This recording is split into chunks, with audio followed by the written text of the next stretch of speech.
Dukung dakwah ini terus mengudara.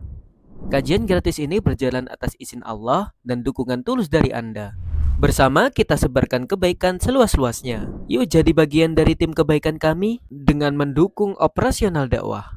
Jazakumullahu khairan kasiron.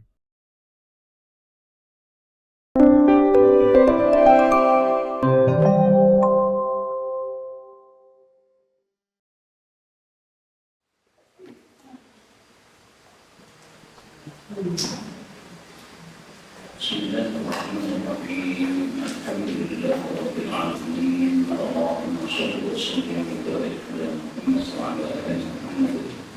Allahumma anfa'na bima 'allamtana wa 'allimna ma yanfa'una warzuqna ilma wa barik lana fi ilmina warzuqna al-ikhlasa fil qawli wal 'amali kamila wa 'ilman nafi'an la yunsa wa tawfiqan da'ima wa sihhatan yaqinan mu'afiyah. Allahumma افتح لنا كل خير ويسر لنا كل امور. اللهم انصر المجاهدين الدين وحمل المصلحين ودمر اعداء الدين واطمس على اموالهم امين يا رب العالمين. الحمد لله والمسلمين لهم الله kepada kita juga bagian dari kitab Al-Qur'an karya Al-Imam Ibn Qayyim Al-Fatih Al-Muhammad rahimahullah ta'ala yang sudah berproses pada tahun 1804 berlisensi pada Syarif Berkundang Subul Beli nomor berapa?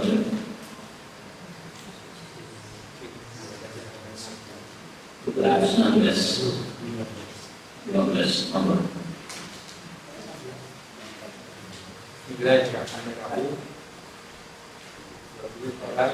وعن جابر رضي الله عنه قال قال رسول الله صلى الله عليه وسلم عن المحاصرة والمجاهدة.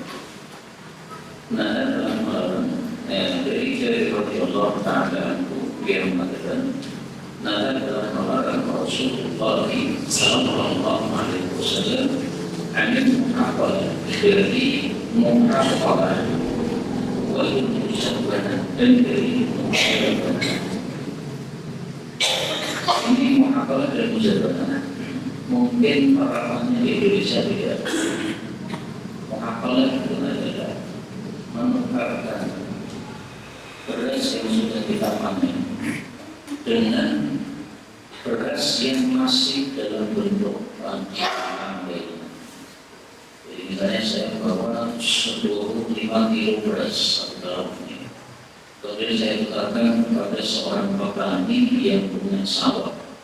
Kemudian dia ngasih sepeta, ini sepeta kecil ini nanti kalau dengan panen hasilnya nanti kira-kira juga 25 kilo satu tahun. Nah, seperti ini tidak boleh.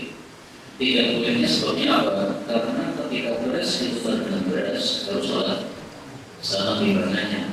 Dari sini ketika ditukarkan antara beras yang sudah jadi beras dengan yang masih di tanamannya, ini belum tentu nanti akan sama. Karena itu dalam hal ini terjadi kaidah yang berkata al-jahlu bittamathul kal-ilmi bittafadul. Al-jahlu bittamathul, kita tidak mengetahui apakah beras yang kita tukarkan dengan yang ada di pantainya dari apakah sama. Nah itu hukumnya disamakan dengan kalau kita tahu bahwa akarnya tidak sama. Saya bawa 25 kilo, panjangan bawa 30, nah, diputar, ini tidak sama, tidak boleh. Ketika tidak sama, tidak boleh, maka tidak tahu apakah sama atau tidak juga tidak boleh. Jadi tidak tahu bahwa itu sama timbangannya, dihukumi sama dengan tahu kalau itu tidak sama timbangannya, maka sama-sama halal. Nah supaya halal bagaimana? Dia diberikan uang. Ini kira-kira yang di sawah ini berapa? Kalau dipanen, nanti hasilnya sekian. Dinilai dengan rupiah. Belinya dengan rupiah, bukan dengan beras. Kalau belinya dengan beras, maka tidak sah. Kalau misalkan itu milik dengan muhaqalah, Hanya bedanya kalau muzabana ini pohon-pohon yang berdiri, kurma ya. Saya bawa kurma 1 kilo 1 tahun. Kemudian saya tukarkan dengan kurma yang masih ada di pohon. Yang kurma itu masih basah, masih pokok namanya. Nanti kalau dipanen 1 pohon jadi kira-kira hasilnya 1 tahun juga. Nah, kira-kira itu berarti tidak jelas. Maka berarti sama dengan al-jahlu bil-tamathul. Anda tidak tahu apakah timbangannya sama atau tidak. Karena itu kalian minta tafadhul dihukumi sama dengan kalau dengan tahu timbangannya tidak sama. Berarti sama. Maka bedanya antara muhaqalah dan muzabana. Muhaqalah yang ditanam tanam bawah seperti padi dan sebagainya. Muzabana ini adalah tanaman atas atau tanaman yang berdiri seperti mangga, kemudian kurma dan sebagainya.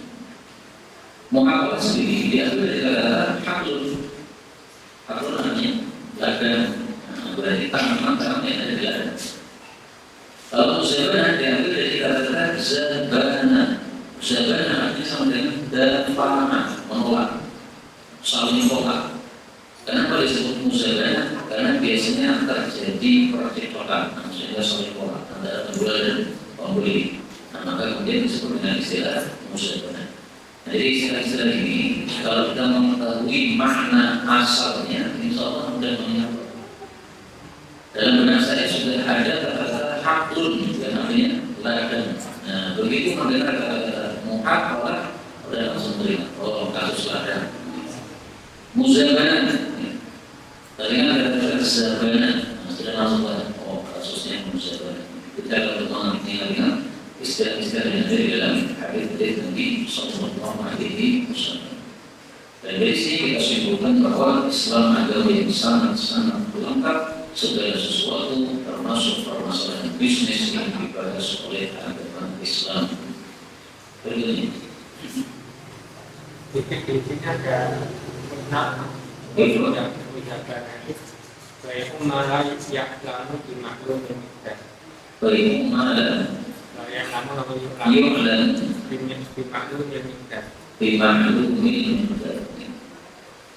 Ya, di dalam hukumnya disebutkan al-muzabana adalah bagi menjual ma'lan yu'lan, sesuatu yang belum diketahui.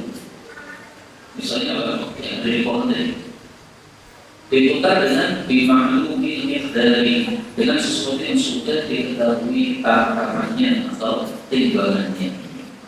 Nah, maka muzabana prakteknya seperti yang saya sampaikan tadi. Kalau ini definisinya agak lebih umum ya. Kalau definisi yang lebih khusus atau yang lebih spesifik yang disebutkan oleh para ahli fikih, yaitu dalam bab tadi tanaman-tanaman yang berbeda-beda. Ya, definisi kita berkenaan dengan apa yang sudah saya sampaikan. Itu hanya menjelaskan dari dengan cara yang lebih umum. Maka yang lain tidak diketahui yang pohon. Kita tidak tahu berapa takarannya. Ada yang dimaklumi kita, hanya yang ada di bawah yang sudah kita panen. Wan Abi Hurairah radhiyallahu anhu anna Rasulullah sallallahu alaihi wasallam rafaqa fi bai'il araya bi qarsiha bima duna khamsati awsukin aw fi khamsati awsukin akaku min Dawuda ahadul wali. Dari Abu Hurairah radhiyallahu anhu bahwasanya Rasulullah sallallahu alaihi wasallam meringankan, maksudnya membolehkan bai'il araya pada jual beli araya yang tidak jasa. Bi fawsiha dengan taksirnya, mentaksirnya atau menggandakan. Tapi ada syaratnya adalah fima pada perkayaan guna di bawah khamsati awsuqin 5 masak. Al-qala atau rawi mengatakan dalam bahasanya al-qala ditambahin kata qala meskipun tidak tertulis karena ini rawinya ragu-ragu. Al-qala atau rawi mengatakan fi pada khamsati awsuqin 5 masak. Asyar pada kedua-duanya tadi yaitu al Min Daud itu dari Pak Daud ahadi ruwatihi, salah satu dari perawi-perawi hadis. Kalau muslimin rahimahullah, jual beli arwah ini adalah pengecualian dari jual beli muzabanah tadi. Muzabanah dilarang. Kita mau beli kurma yang masih koron, tapi kita nggak punya duit.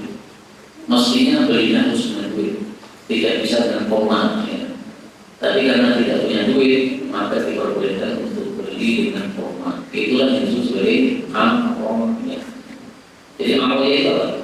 Amroh itu muzabanah yang diperbolehkan dengan sebab yang membeli adalah orang miskin, tidak punya uang. Musim kurma muncul, banyak kurma yang berbuah dalam bentuk seger-seger di pohonnya itu namanya lupa. Saya ingin makan enggak, tapi mau beli nggak ada duit. Di rumah cuma ada kurma. Nah, karena di rumah tidak ada duit, ada kurma, maka oleh Nabi diizinkan. Ya sudah, karena miskin nggak ada duit, maka silakan kurma kamu bawa 1 tahun misalnya. Kemudian ditukarkan dengan kurma yang masih ada di pohon, dengan dikharsikan, dengan ditaksir, kira-kira 1 pohon ini kalau dipanen berapa? Oh, kira-kira hasilnya 25 kilo. Nah, ya sudah, berarti saya berikan kepada pemilik pohon-pohonan 25 kilo kurma yang sudah kering. Kemudian saya diberi rukok atau kurma besar yang dipanen dari pohon tadi. Yang tadi kira-kira kalau dipanen semuanya, kemudian dikeringkan, jatuhnya nanti gara-gara itu namanya awal ya. Maka awal yang diperbolehkan dengan sebab adanya keperluan atau adanya kedaruratan. Daruratnya apa? Saya butuh kurma basah, kurma rukok, tapi saya nggak punya duit. Maka itu sebagai awal ya. Tapi ada syaratnya, dua khamsah austin, tidak boleh lebih dari 5 wasak. Harus di bawah 5 wasak. Nah, 5 wasak ini kan bukan istilah yang saya pakai. Kita baginya kilo, kintal dan sebagainya. Nah, maka di sini kita tulis menjadi khamsati austin, 5 wasak itu sama dengan 7,5 kuintal.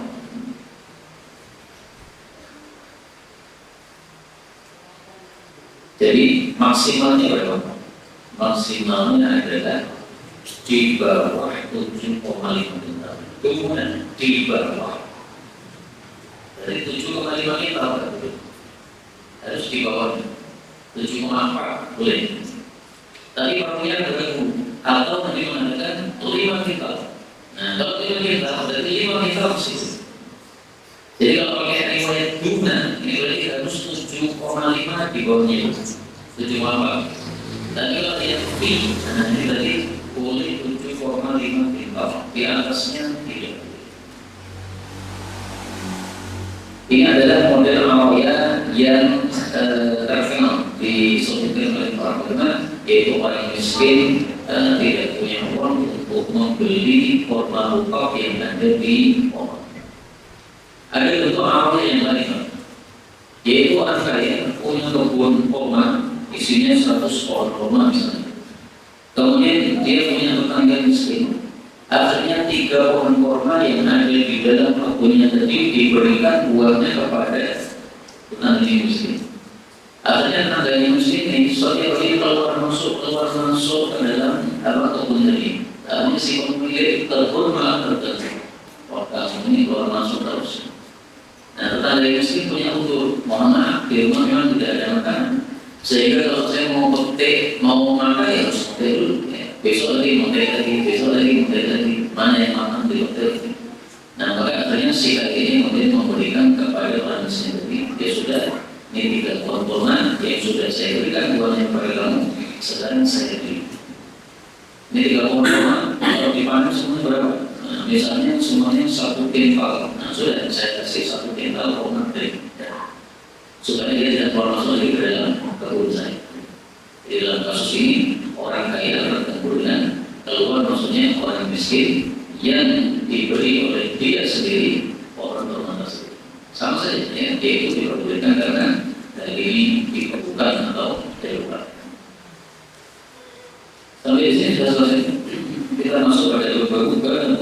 khilaf fil mutabayi'in, bab perselisihannya dua orang yang berjual beli. Dua orang yang berjual beli maksudnya penjual dan pembeli.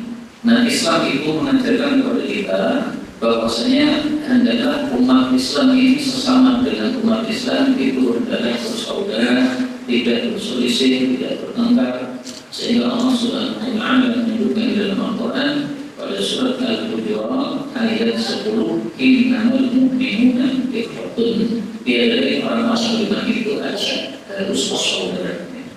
Ini bentuknya berita, maksudnya paling khobarun, berita di mana maksudnya adalah amri, paling bersaudara, jangan bertengkar. Jadi kalau ada percakapan antara penjual dan pembeli gimana? Jangan, maka jangan dilanjutkan dengan pertengkaran. Sehingga Allah Subhanahu wa taala tidak mengatakan kepada ayat yang lain, wasulhu khairun, damai itu lebih baik daripada bertengkar. Surah An-Nisa ayat 128. Nah, maka supaya tidak terjadi pertengkaran di antara kaum muslimin, maka kemudian muncullah topik baru tidak diberi. Bagaimana kalau ada dua orang berjual beli berselisih? Nah, supaya perselisihannya berhenti, supaya damai, gimana? Hukum Islam sudah menempatkan. An bin Abbas radhiyallahu anhu anna Nabiya sallallahu alaihi wasallam qala law yuqtan nasu bi da'wahum ladda'an nasu bima al-jahil wa akbarahum walakin yaminu ala mudda'a alaih. Dari Ibn Abbas radhiyallahu anhu bahwasanya Nabi sallallahu alaihi wasallam bersabda, lalu kalau diberikan anda supaya muslim bidakwahum, dakwah atau dakwah bidakwahum, dengan sebab dakwaan mereka, lada sungguh niscaya akan mendakwah an-nasu, para manusia itu, di mana rijalin, darah-darahnya beberapa orang, dari mendakwah maksudnya keluarga dibunuh, wa amwalahum, dan juga harta-harta mereka. Walakin akan tapi al-yaminu, atau walakin al-yamina, akan tapi sumpah itu ada muda alaih, atas orang yang terdakwa. Maksud hadis ini adalah bahwa seseorang yang mendakwakan sesuatu, karena dia itu kondisinya dalam kondisi yang lemah, tidak punya bukti, maka dia harus membawa bukti. Buktinya apa? Saksi dua orang. Saksi dua orang menyatakan apa yang dia sampaikan, menguatkan atau melihat apa yang dia sampaikan. Misalnya, ini lampau saya, tiba-tiba ada orang datang mengatakan dan mendakwakan ini lampau milik dia. Nah, tidak boleh langsung lampau ini dikasihkan kepada dia. Kalau begitu nanti ada sudima aja orang, nanti akan mudah-mudahan orang itu mendakwakan harta orang lain. Jadi dia mendakwakan bahwasanya seseorang membunuh anak dia, membunuh saudara dia. Itu kalau tanpa bukti langsung dikasih. Maka oleh Islam diberikan hukum bahwasanya al-mudda'i, orang yang mendakwa itu alaihi bil bayyinah, dia harus membawa bukti. Jadi maksud beliau asyhadani, dua orang saksi. Datangkan saksi bahwa laptop ini milik kamu. Ketika dia berhasil mendatangkan dua orang saksi, keduanya bersaksi demi Allah memang laptop ini miliknya si fulan, kemudian disupport oleh perusahaan hasil. Kalau begitu dia punya bukti, punya dua saksi, maka laptop ini kembalikan kepada dia. Dan kalau ternyata dia tidak punya bukti, tidak punya saksi, ya sudah, berarti laptop itu. Apakah sudah selesai masalah? Belum selesai. Supaya selesai masalah, saya disuruh bersumpah. Inilah yang dimaksud al-yaminu 'alal mudda'a alaih. Sumpah diucapkan oleh orang yang terdakwa. Saya cukup bersumpah demi Allah laptop ini milik saya. Selesai. Jadi pendakwa harus membawa bukti, yaitu saksi dua orang. Sementara saya tidak perlu membawa bukti. Kenapa? Karena dia kondisinya lemah, sehingga membawa bukti untuk menguatkan. Saya kondisinya kuat, sehingga tidak perlu membawa bukti. Kenapa kondisi saya kuat? Karena faktanya laptop di depan saya dan milik saya. Kalau laptop di depan dia, berarti milik dia. Di depan saya berarti milik saya. wajib saya untuk bersumpah. Tidak wajib saya bersumpah. Seandainya hakim menyuruh saya bersumpah, baik kalau saya bersumpah ini selesai masalah, nanti bersumpah itu. Saya mengatakan saya tidak mau sumpah. Ini masalah sepele, saya tidak mau sumpah. Pokoknya ini saya. Kalau tidak mau sumpah, maka hakim boleh mengembalikan kepada pendakwa. Pendakwa yang disuruh bersumpah. Ya sudah, karena ini terdakwa tidak mau sumpah, silakan pendakwa bersumpah. Pendakwa bersumpah, demi Allah, lapor milik saya, disokot oleh Ustaz Azhar. Nah, kalau dia berani bersumpah, maka dia dimenangkan. Hakim boleh menarik lapor ini diberikan kepada pendakwa. Kenapa? Salah saya tidak mau bersumpah dan akhirnya dikembalikan sumpah kepada dia. Tapi tetap di mata Allah tidak akan berubah hukum asal. Seandainya betul-betul ini lapor saya, meskipun si pendakwa dimenangkan, tetap nanti dia masuk neraka. Makanya ada kaidah yang mengatakan hukmul hakim, keputusan si hakim la yuhillu haraman, tidak menyebabkan halalnya sesuatu yang haram. Ini lapor yang saya, dia sokol dengan sumpah dusta, berarti kan haram. Nah, meskipun dimenangkan oleh hakim, tetap haram. Dia ambil silakan, ya, saya nggak mau berurusan dengan orang. Ini masalah apa? Masalah dunia. Kalau kena ambil, ya saya beri lagi. Sehingga saya tidak mau sumpah, boleh. Jadi saya tidak wajib sumpah. Jadi untuk pendakwanya wajib membawa bukti. Gak bawa bukti, tidak bisa. Kalau terdakwa tidak wajib bersumpah. Dia bersumpah boleh, dimenangkan. Tidak bersumpah juga boleh, tapi nanti akibatnya si pendakwa bisa balik bersumpah. Jadi, menurutnya bermuamalah dengan Nabi bermuamalah dengan budak. Ani bin Umar radhiyallahu anhu anna Nabiya sallallahu alaihi wasallam qala man ibta'a abda wa lahu malun fa maluhu lillahi ba'ahu illa ayyastaniqal mubta'. Jadi Umar radhiyallahu anhu bahwasanya Nabi sallallahu alaihi wasallam bersabda, man barang siapa ibta'a membeli abdan seorang budak, walau sementara bagi budak tadi malun ada harta, famaluhu maka budak hartanya budak tadi lilladzi milik orang yang ba'ahu menjualnya, berisi majikan pertama yang dia illa kecuali an bahwasanya yashtariqa bersyarat al-mutamu muslim. Jadi budak boleh perjualbelikan. Terus budak itu tidak memiliki harta yang ada di tangan dia. Kalau dia membawa harta, hartanya itu miliknya majikan.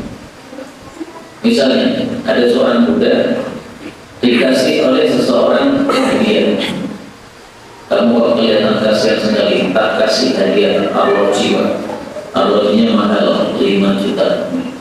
Nah, arloji ini milik siapa? Ini meskipun faktanya diberikan kepada si budak, tapi kepemilikannya adalah miliknya si majikan. Nah, pas budaknya pulang, dia bilang sama majikan, Pak majikan, saya tadi dikasih orang jam, ini katanya harga 5 juta. Majikannya mengatakan, oh iya, bagus, silakan dipakai. Meskipun dipersilakan untuk dipakai, tetap miliknya si majikan. Nah, ketika budaknya dijual, jamnya ini juga dapat. Apakah jamnya ini kembali kepada si majikan? Apakah jamnya ini karena faktanya dipakai oleh si budak, berarti berhak dimiliki oleh si pembeli? Nah, ini sudah menjelaskan di sini. Famaluhu lilladzi ba'ah. Jamnya tadi milik orang yang menjual, alias majikannya.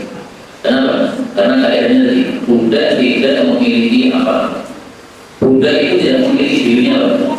Kalau dirinya saja tidak memiliki apa tadi harta, tapi tidak memiliki. Maka semua harta yang masuk ke kantong dia itu sama dengan miliknya majikan. Karena itu dalam Islam tidak bisa seorang budak itu mewarisi dari orang merdeka, tidak bisa. Bapaknya merdeka, anaknya budak. Bapaknya mati, anaknya nggak bisa mewarisi. Kenapa? Karena kalau dia mewarisi, itu sama dengan harta warisan itu masuk ke kantong majikan, majikan. Nah, sehingga tidak bisa harus. Tapi masa budak nggak begitu penting karena sekarang tidak ada budak. Kita lanjutkan berikutnya, kita salam. Kita tentang jual beli salam. Jual beli salam nama lainnya adalah salam. Apa definisinya salam atau salam? Boleh kita definisikan salam itu adalah apa? Salam itu adalah ta'jilu al-thaman, membayar awal harganya, wa ta'jilul muthamman, sementara barangnya terakhir. Jadi duitnya di depan, barangnya terakhir. Itu namanya as-salam. Misalnya saya beli kepada antum beras, antum masih nanam di sawah, berasnya belum ada. Nah, kemudian saya beli misalnya 25 kilo. Saya tanya, 25 kilo berapa? 300. Nah, saya tanya 300. Berasnya kapan itu? Nanti nunggu musim panen. Nah, seperti itu namanya adalah salam. Bolehkah salam seperti ini? Karena ini ada sisi spekulasinya. Bisa jadi panen berhasil, bisa jadi panen tidak berhasil. Ada spekulasi kan? Nah, makanya diatur oleh Islam supaya tidak terjadi percakapan. Untuk Ani bin Abbas radhiyallahu anhu anna Nabiya sallallahu alaihi wasallam qala Madinata wa hum yusrifuna fi thimar as-sanataini wa salat. Qala man atraqa fa yusrif fi kain ma'lum wa waznin ma'lum ila ajalin ma'lum. Fikir makhluk. Wa waznin ma'lum ila ajalin ma'lum. Nah, mana sebab manusia ini? Ya. Dari Ibn Abbas radhiyallahu anhu bahwasanya Nabi sallallahu alaihi wasallam qadima datang al-Madinah ke Madinah. Maksudnya datang dari Makkah ke Madinah. Wa sementara mereka yaitu penduduk Madinah yusrifuna melakukan salam atau melakukan salam fi'li pada buah-buahan. Lamanya adalah as-sanataini 2 tahun, wa-thalatha atau 3 tahun. Faqala maka Nabi sallallahu alaihi wasallam, man asbaba, barang siapa yang melakukan salam, fal yusrif, maka adalah yaitu melakukan salam tadi fi kailin pada takaran ma'lumin yang sudah diketahui, wa waznin dan timbangan ma'lumin yang sudah diketahui, ila sampai ajalin waktu ma'lumin yang sudah diketahui. Jadi jual beli salam diperbolehkan atau tidak? Boleh, tapi dengan 2 syarat. Syarat pertama adalah kailin ma'lumin, takarannya tertentu. Itu kalau dijual dalam bentuk takaran. Misalnya dari zaman dulu kurma itu ditakar 1 sok, 2 sok, 1 mut, 2 mut. Nah, maka takarannya harus tertentu. Anda itu mau beli berapa? Saya beli 5 sok. Nah, itu betul.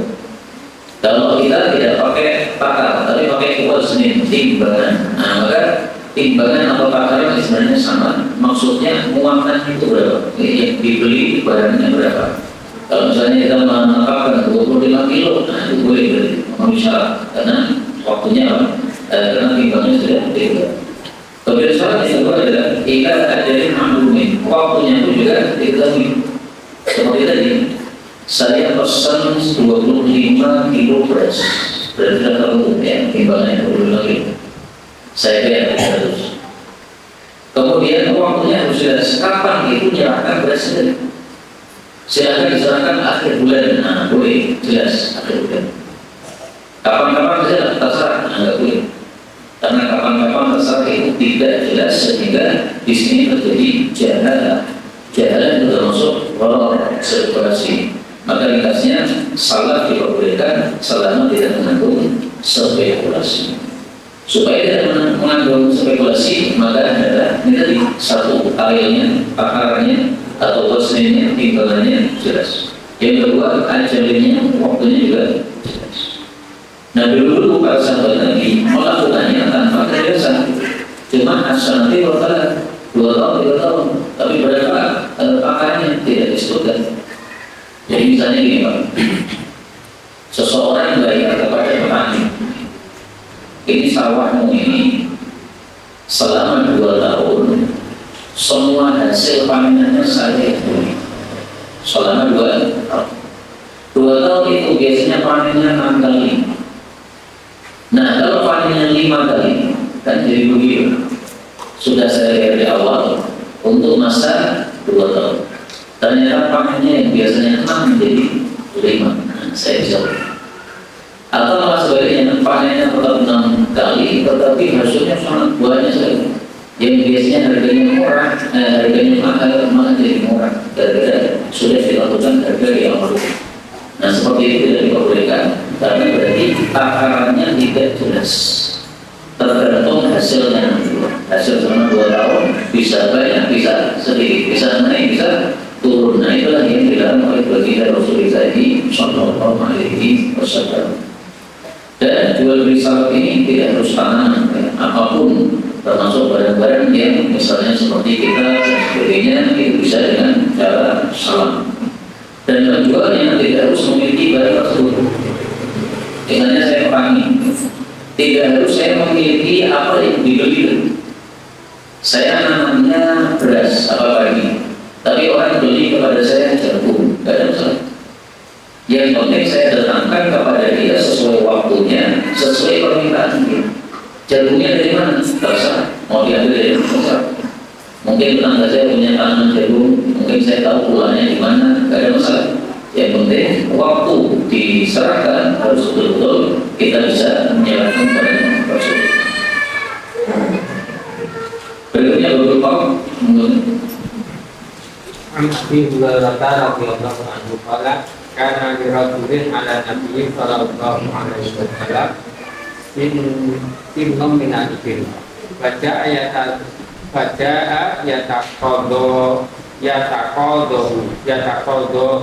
faqala atuhu fatalabu sinnahu falam yajidu illa sinnan fawqaha faqala atuhu faqala awfaitani awfaqallah.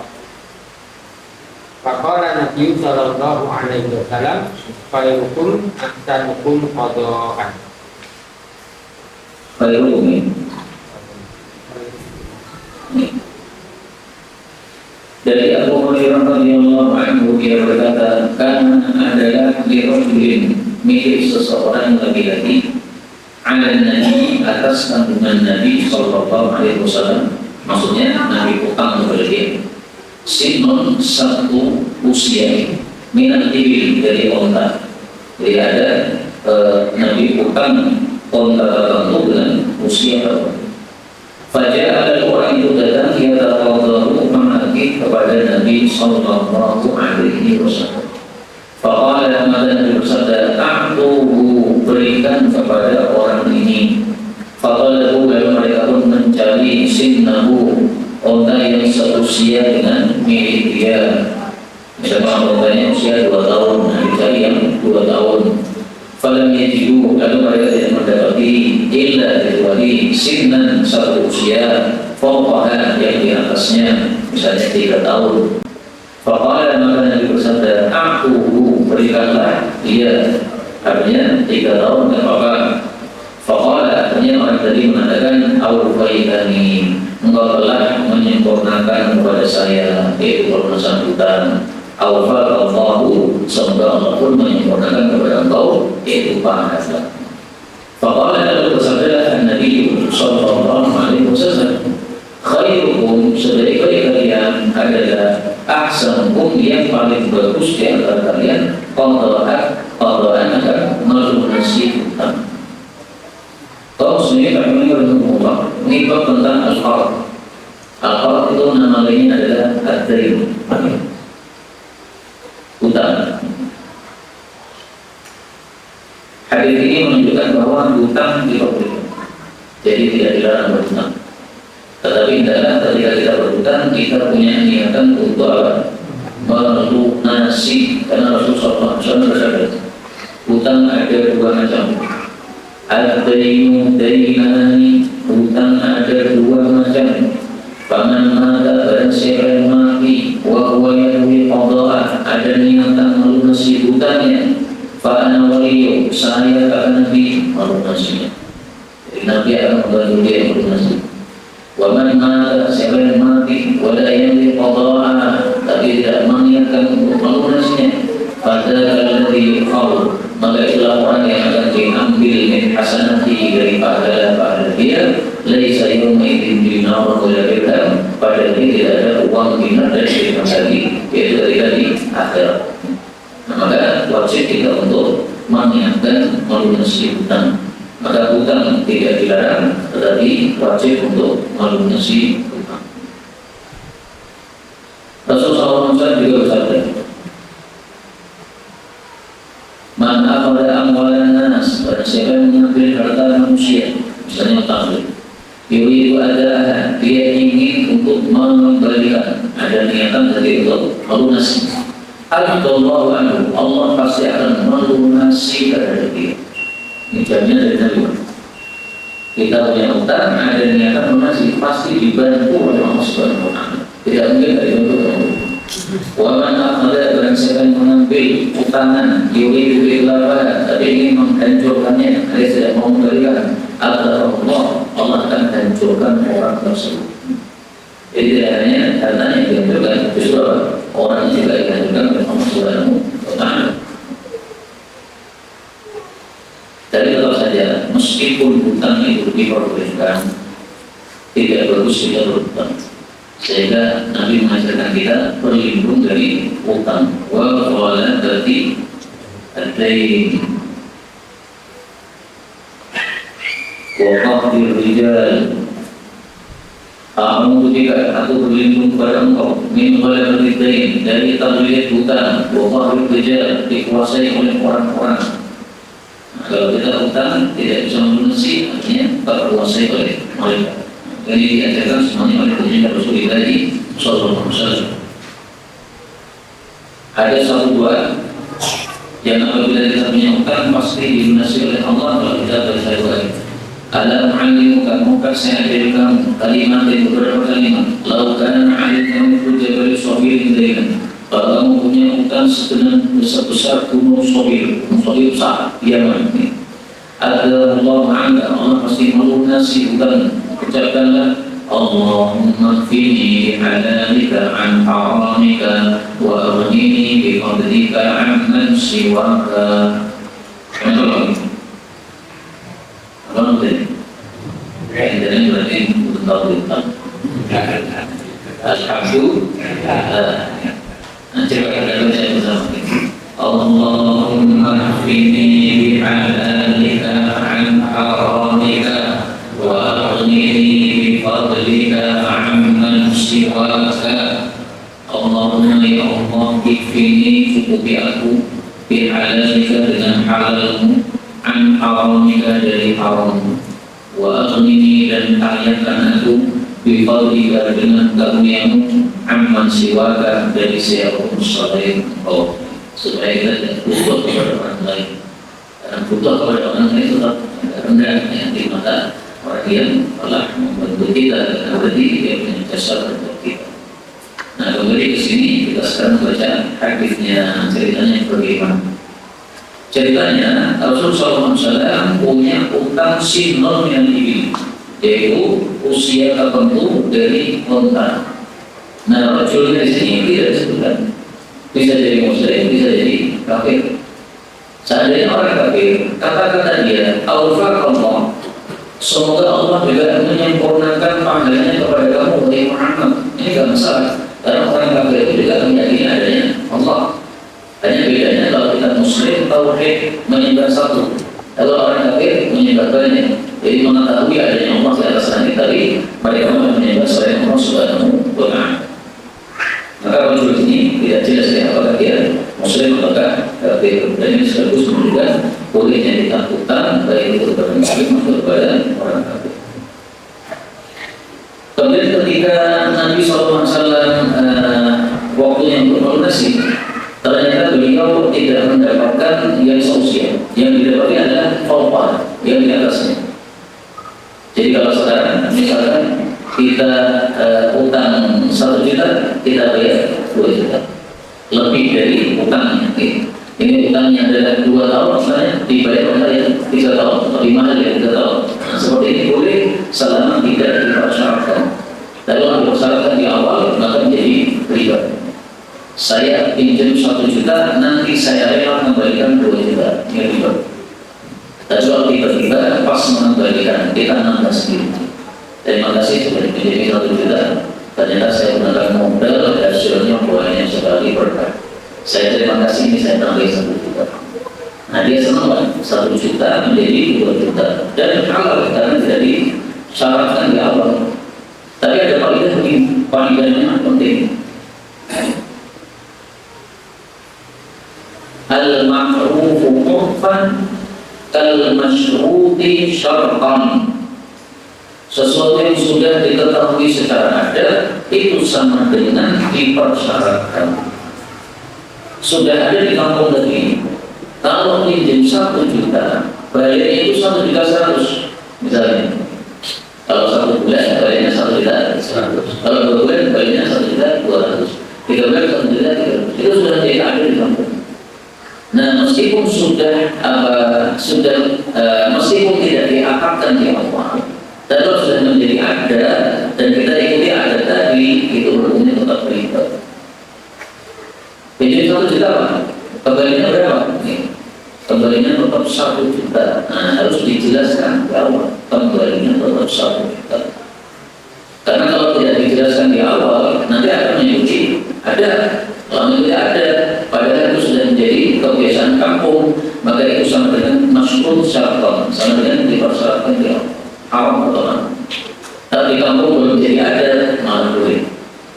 Di kampung sudah jadi ada, maka menjadi tidak boleh. Ini faedahnya perlu diperhatikan betul-betul. Karena kampanye di masyarakat jarang-jarang ada orang yang pinjam kemudian pembelian sama persis. Rata-ratanya biasanya adalah ada tambahan. Faedah berikutnya dalam hadis ini, Nabi SAW mengatakan sebaik-baik kalian adalah yang paling bagus dalam melunasi hutang.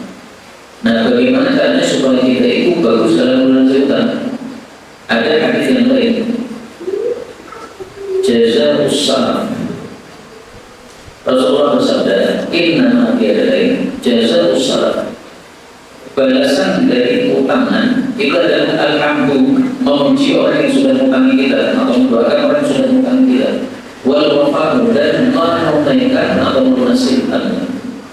Nah, berarti kalau kita gabungkan antara hadis ini dengan hadis yang kita baca, maka berarti melunasi hutang yang baik itu adalah satu alhamdulillah, terima kasih. Kita lunasi, kita menunaikan terima kasih, kita menunaikan orang, kita mendoakan, kita menunaikan. Kemudian wafat, disempurnakan. Utangnya berapa? 1 juta. Bayar 1 juta. Jangan kurang. Kesepakatannya kapan? Akhir bulan bayar. Jangan molor-molor. Kemudian tambah satu lagi yang ketiga, yaitu tadi ditambahi, ya, sofokan. Nah, ini yang ketiga. Maka ada 3 kebaikan dalam melunasi utang. Tepat waktu, kemudian berterima kasih mendoakan, kemudian menambahi. Kalau memang ada sesuatu yang bisa kita tambahkan. Jadi sampai di sini sudah selesai tentang utang. Dan utang ini berarti namanya ada 3 ya. Tadi yang pertama adalah adai, kemudian al-qarah, kemudian as-salam. Salam itu juga kadang-kadang bermakna utang sebagaimana dalam hadis ini. Berikutnya berutang gadaian. Kemudian kata Rasulullah SAW, An-Nabiya Sallallahu Alaihi Wasallam juga berfirman, "Marhuna min dayahu min kita wajib musta'an musta'in." Dari Aisyah radhiyallahu anha bahwasanya Nabi sallallahu alaihi wasallam tuwfiya wafat wa bi'uhu, sementara baju besi beliau marhunatun digadaikan, di mana indah Yahudi pada orang Yahudi. Ditadaki nasa'an dengan 30 sa' min sya'irin, dari gandum syair. Hadis ini menunjukkan bolehnya kita menggadaikan barang untuk berhutang. Dan ini dalil bolehnya menggadaikan di masa kita mukim, karena ini kejadiannya di Madinah. Dalam Al-Quran Allah menyebutkan tentang gadaian, tapi di masa musafir, di masa safar. Balikan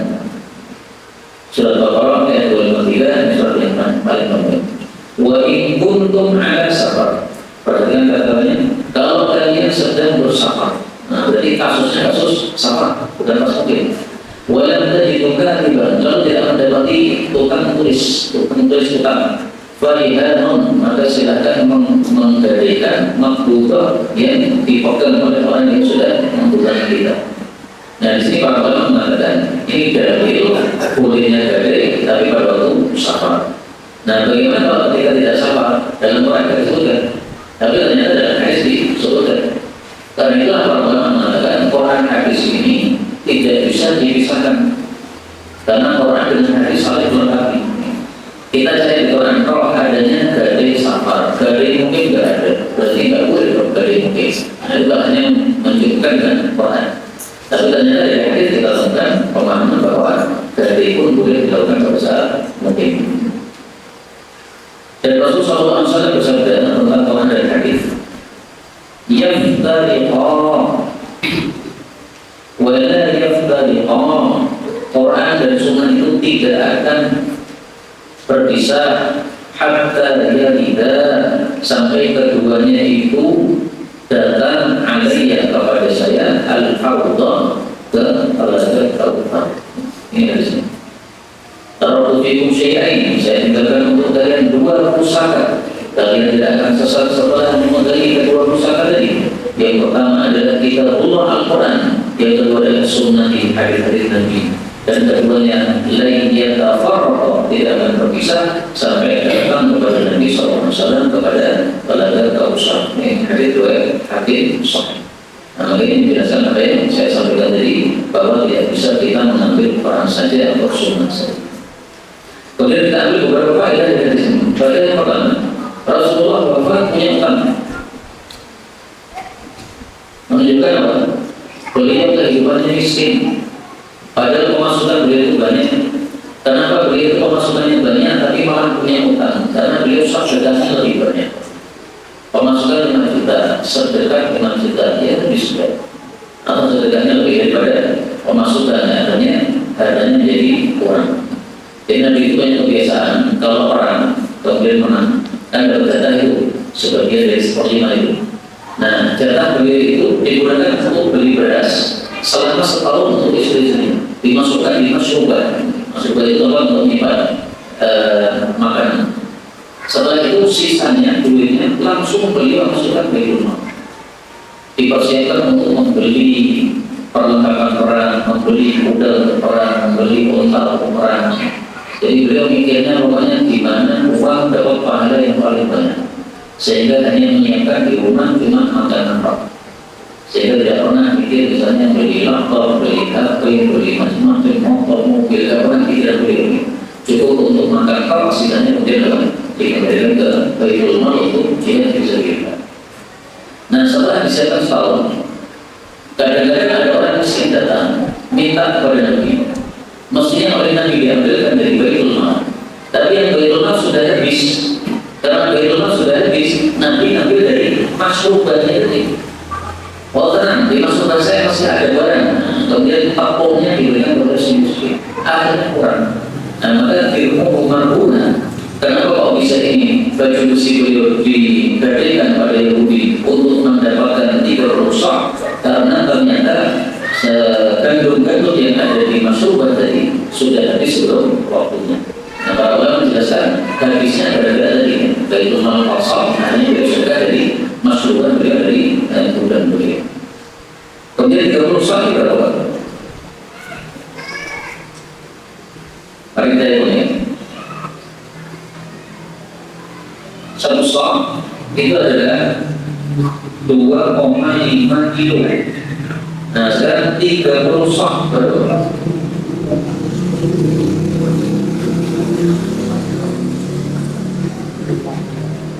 Berapa? 75 apa? 75 kilo. Berarti 3 karung lagi. Kalau 5 orang, satu karungnya 25 kilo, nah berarti 75 kilo, 3 karung. Kok utangnya kok hanya sekali 3 karung? Ya istilahnya banyak, 9. Ya 9 utangnya 3 karung, Masya Allah. inilah kehidupan bagi Rasulullah Sallallahu Alaihi Wasallam. Siapa yang berani mengikuti beliau, kampanye kita tidak berani mengikuti secara total, karena dia tidak mau ada uang di kantongnya lebih dari itu. Sedekah. Kita untuk siapa? Manusia paling mencoba sekali sebelum nggak apa-apa. Ada bulan gajian, nyoba sekali aja semua ini. Akcul dia habis itu. Tapi habis itu Allah ya, harus sabar. Kalau mau betul-betul disiapkan seperti nanti tadi, kira-kira sampai akhir bulan saya masih bisa makan tok. Tapi biar apa sudah bisa, nantinya sudah disediakan. Nah itu penting kalau ada bisa mengamalkan sekali seperti itu. Kalau sudah kapannya semakin agak mampu, saya ini agak mampu. Kalau bagaimana yang bisa ini berbeda lagi, ada salahnya. Dukung dakwah ini terus mengudara. Kajian gratis ini berjalan atas izin Allah dan dukungan tulus dari Anda. Bersama kita sebarkan kebaikan seluas-luasnya. Yuk jadi bagian dari tim kebaikan kami dengan mendukung operasional dakwah. Jazakumullahu khairan katsiran.